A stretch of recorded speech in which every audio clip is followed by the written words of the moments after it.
Com a arquiteta Navina Carenha, que vai falar um pouco sobre harmonização de interiores. Por que é necessário harmonizar? Quais os benefícios da harmonização?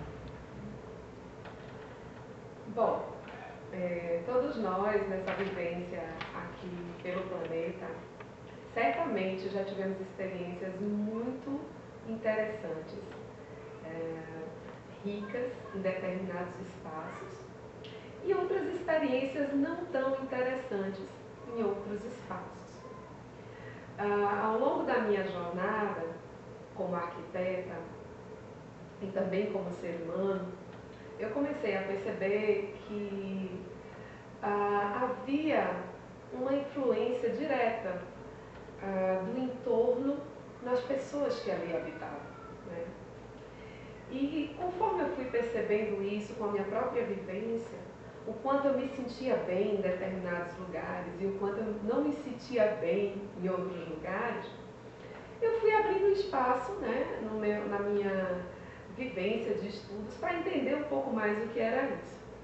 E tive a alegria de me deparar com outros profissionais, alguns da minha área também, de arquitetura, outros em suas caminhadas espirituais, caminhadas místicas.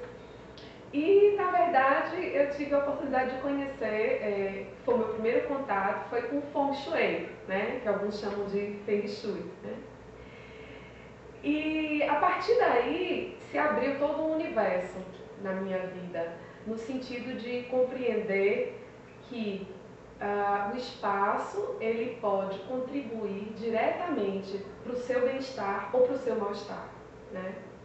Então, a importância de harmonizar os espaços, ela deriva da importância que você dá para a sua vida, do quanto que você quer desenvolver uma boa qualidade de vivência, de atmosfera ao seu redor, ou do quanto que você não dá muita atenção para isso.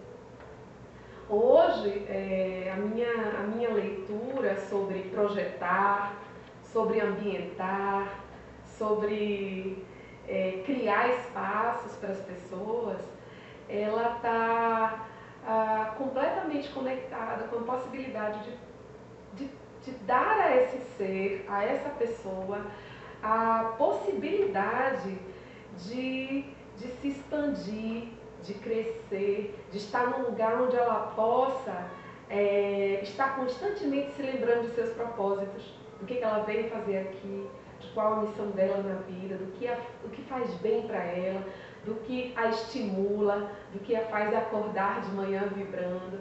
Então a importância da harmonização residencial ela é tão importante quanto o alimento que a gente traz para o nosso corpo, que possibilita o nosso corpo ficar inteiro, né? A harmonização residencial é um segundo plano, é cuidar do segundo corpo, que é a nossa casa, né? A harmonização